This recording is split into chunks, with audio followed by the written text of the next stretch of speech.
wabarakatuh. Nah, kami di sini akan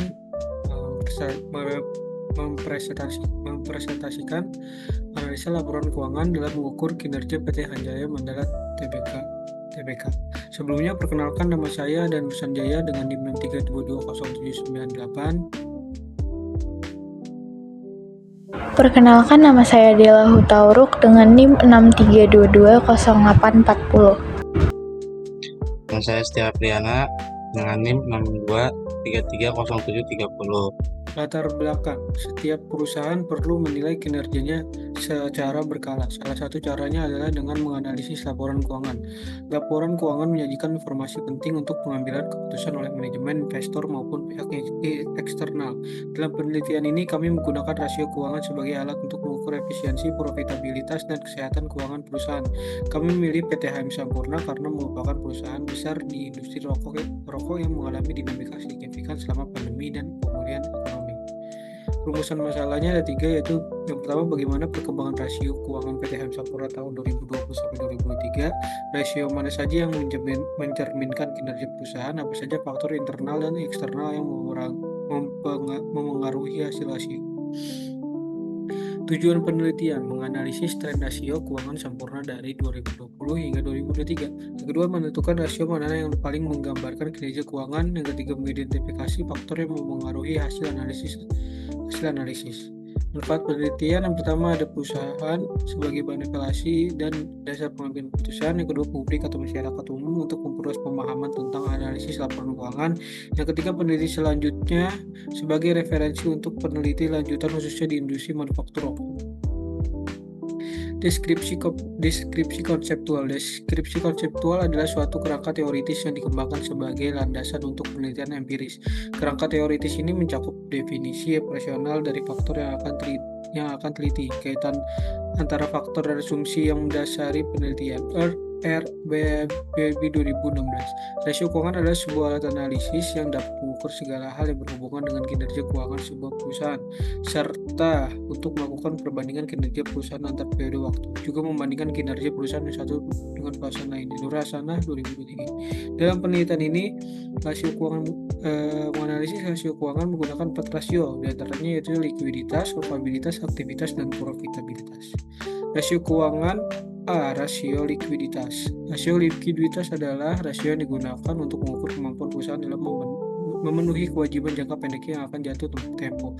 Rasio ini penting untuk melihat seberapa sehat haruskah perusahaan dalam operasional jangka pendek. Indikator yang digunakan itu ada current ratio, dengan aset lancar dibagi kewajiban lancar. Mengukur kemampuan perusahaan membayar utang jangka pendek dengan aset lancar yang dimilikinya.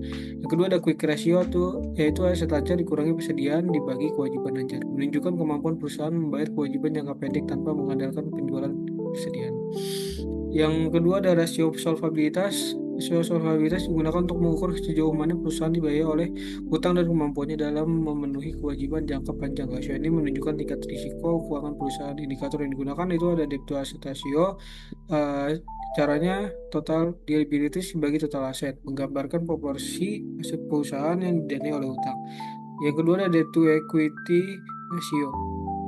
Rumusnya total liabilities sebagai ekuitas, mengukur perbandingan antara utang dengan modal sendiri sebagai sumber pendanaan. Yang ketiga, ada rasio aktivitas. Rasio aktivitas mengukur efektivitas perusahaan dalam menggunakan sumber daya yang dimilikinya untuk menghasilkan pendapatan. Indikator yang digunakan itu total asset turnover atau TATO. Caranya penjualan besi dibagi total aset, menunjukkan seberapa efektif perusahaan dalam memanfaatkan aset yang dimilikinya untuk menghasilkan penjualan. Yang keempat, ada rasio profitabilitas. Rasio profitabilitas menggambarkan kemampuan perusahaan dalam menghasilkan laba dari penjualan maupun dari aset yang dimilikinya. Rasio ini mencerminkan kinerja akhir dari seluruh proses manajerial dan operasional. Indikator yang digunakan, yang pertama, ada net profit margin. Caranya itu laba bersih dibagi penjualan bersih dikali 100%, mengukur seberapa laba bersih yang diperoleh dari setiap tahun penjualan. Yang kedua, ada return on asset. Caranya laba bersih dibagi total aset dikali 100%. Yang ketiga, ada nilai efisiensi penggunaan aset perusahaan dalam menghasilkan laba. Yang keempat, ada return on equity atau ROE. Laba bersih dibagi ekuitas dikali 100%. Yang kelima, ada mengukur kemampuan perusahaan dalam menghasilkan laba dari modal sendiri. Di sini saya menjelaskan tentang penelitian yang relevan. Penulis Sarah Maulidia Shihabuddin, Ruby Fauzi tahun 2024. Judul penelitian analisis laporan keuangan untuk menilai kinerja keuangan perusahaan tahun 2018 sampai 2024. Fokus variabel, likuiditas, solvabilitas, aktivitas, dan profitabilitas. Persamaan dan perbedaan. Persamaan menggunakan analisis rasio keuangan, fokus pada variabel likuiditas, solvabilitas, aktivitas, dan profitabilitas. Perbedaan, objek penelitian fokus pada tren jangka panjang untuk evaluasi kinerja keuangan secara keseluruhan. Hasil penelitian, rasio keuangan mampu menunjukkan kondisi keuangan perusahaan secara menyeluruh dan memperlihatkan tren yang memudahkan dalam evaluasi kinerja keuangan jangka panjang.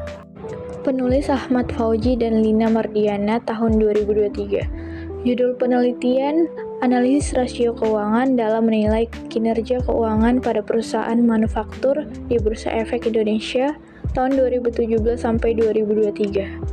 Fokus variabel, likuiditas, solvabilitas, aktivitas, dan profitabilitas.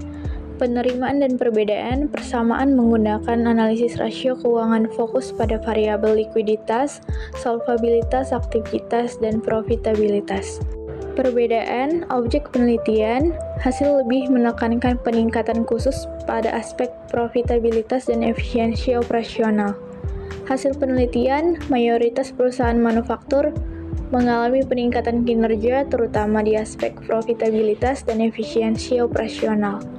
Penulis Usman Basri, Pragimini Fauzia tahun 2024. Judul penelitian, analisis laporan keuangan dalam mengukur kinerja keuangan pada PT FKS Food Sejahtera Tbk periode tahun 2021 sampai 2023. Fokus variabel, efisiensi operasional, dan profitabilitas. Persamaan, menggunakan metode analisis keuangan rasio profitabilitas.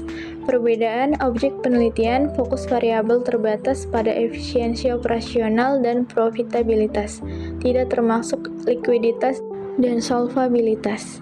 Hasil penelitian, perusahaan menunjukkan tren peningkatan efisiensi dan profitabilitas selama periode tahun 2021 sampai 2023, menandakan adanya perbaikan dalam manajemen keuangan dan operasional. Penulis Sanjoyo Suwarni dan Akbar tahun 2024. Judul penelitian, digitalisasi laporan keuangan dan analisis rasio pada CV titis konveksi. Fokus variabel, likuiditas, solvabilitas, profitabilitas, dan aktivitas. Persamaan dan perbedaan, persamaan menggunakan metode analisis rasio keuangan, perbedaan objek penelitian, fokus pada digitalisasi sistem. Hasil penelitian, likuiditas dan solvabilitas baik, profitabilitas dan aktivitas perlu perbaikan. Penulis Rusmina tahun 2024. Judul penelitian, pengaruh rasio keuangan terhadap return saham pada perusahaan manufaktur di BI. Fokus variabel, CR, DR, ROA, TATO, PBV terhadap return saham. Persamaan dan perbedaan. Persamaan menggunakan rasio CR, DR, dan ROA. Perbedaan karena fokus pada return saham.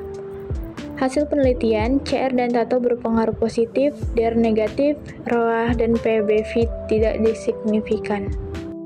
Kerangka berpikir, mulai dari laporan keuangan, analisis laporan keuangan. Analisa laporan keuangan dibagi menjadi 4 bagian, yaitu rasio solvabilitas, rasio profitabilitas, rasio likuiditas, dan rasio aktivitas. Dan terakhir, laporan kinerja keuangan dan evaluasi rekomendasi strategi perusahaan. Metode penelitian dan desain penelitian. Dalam metode penelitian ini dirancang menggunakan pendekatan kuantitatif deskriptif karena berfokus pada pengelolaan dan analisis data numerik berupa laporan keuangan untuk mengukur kinerja keuangan perusahaan. Desain penelitian, mulai dari latar belakang dan rumusan masalah, lalu landasan teori, lalu identifikasi kebutuhan data, lalu populasi, lalu sampel, lalu teknik pengumpulan data dan analisis data. Populasi dan sampel. Populasi dalam penelitian ini merujuk pada laporan keuangan tahun 2020 sampai 2023. yang diterbitkan oleh PT Harjaya Mandala Sampurna Tbk sejak perusahaan tersebut menjadi perusahaan publik yang terdaftar di Bursa Efek Indonesia atau BI. Laporan keuangan tersebut mencakup informasi lengkap mengenai kondisi keuangan perusahaan termasuk laporan posisi keuangan, laporan laba rugi komprehensif, laporan arus kas, perubahan ekuitas, serta catatan atas laporan keuangan. Sampel. Kriteria pengambilan sampel dalam penelitian ini adalah 1. Laporan keuangan tahun PT HM Sampurna Tbk yang telah diaudit dan dipublikasikan. 2. Memuat informasi lengkap mengenai rasio-rasio keuangan seperti likuiditas, solvabilitas, aktivitas, dan profitabilitas. 3. Periode laporan mencakup tahun 2020 sampai 2023.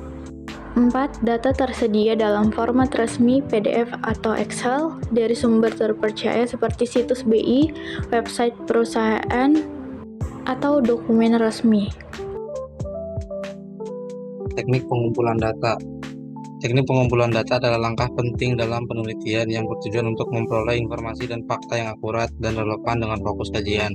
Dalam penelitian ini, teknik pengumpulan data disesuaikan dengan jenis data yang digunakan serta pendekatan analisis rasio laporan keuangan. Penelitian ini menggunakan data kuantitatif sekunder. Data kuantitatif diperoleh dalam bentuk angka-angka atau nilai-nilai finansial yang tercantum dalam laporan keuangan perusahaan. Data ini mencakup 1. Neraca, balance sheet, menyediakan informasi mengenai posisi keuangan perusahaan termasuk total aset, kewajiban, liabilitas, dan ekuitas. 2. Laporan laba rugi income statement, menyajikan informasi tentang pendapatan, beban, laba operasional, dan laba bersih perusahaan. 3. Catatan atas laporan keuangan, calc, memberikan rincian tambahan atas angka-angka yang tercantum dalam laporan utama, termasuk kebijakan akuntansi yang digunakan. Laporan arus kas, cash flow statement, menggambarkan aliran kas masuk dan keluar perusahaan berdasarkan aktivitas operasional, investasi, dan pendanaan. Teknik analisa data, uji kualitas data, uji validitas digunakan untuk mengukur apakah instrumen, misalnya rasio yang dipakai seperti ROA, ROE, DER, dan lainnya, benar-benar mampu mengukur aspek yang dituju, yaitu kinerja keuangan, karena data berasal dari laporan keuangan resmi. Validitas data sudah terjamin sebab telah diaudit oleh auditor independen dan sesuai standar PSAK, penyataan standar akuntansi keuangan. Uji reliabilitas. Reliabilitas menunjukkan sejauh mana data menghasilkan hasil yang konsisten bila diuji ulang. Uji asumsi klasik. Uji normalisasi. 1. Uji Kolmogorov-Smirnov. 2. Histogram normal curve. 3. Normal P2P plot.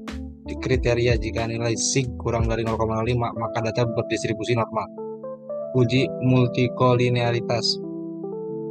Multikolinearitas terjadi jika antar variabel bebas ROA, ROE, DER, CR, dan lain-lain saling berkolerasi tinggi. Diuji dengan 1. Nilai toleransi kurang dari 10, PIF variance inflation factor lebih dari 10. Jika terpenuhi maka terjadi multikolinearitas. Uji heteroskedastisitas. 1. Uji Gletser. 2. Scatter plot. Jika tidak ada pola yang jelas pada scatter plot dan nilai sig kurang dari 0,05 maka data tidak mengalami heteroskedastisitas. Uji determinasi. Kriteria interpretasi. 1. R kuadrat sama dengan 0. Variabel independen tidak dapat menjelaskan variasi variabel dependen sama sekali. 2. 0 lebih dari R kuadrat lebih dari 1. Variabel independen menjelaskan sebagian versi variabel dependen semakin mendekati 1. Semakin baik model tersebut dalam menjelaskan variasi data. R kuadrat sama dengan 1. Variabel independen menjelaskan seluruh variasi variabel dependen. Model tersebut sangat cocok dengan data.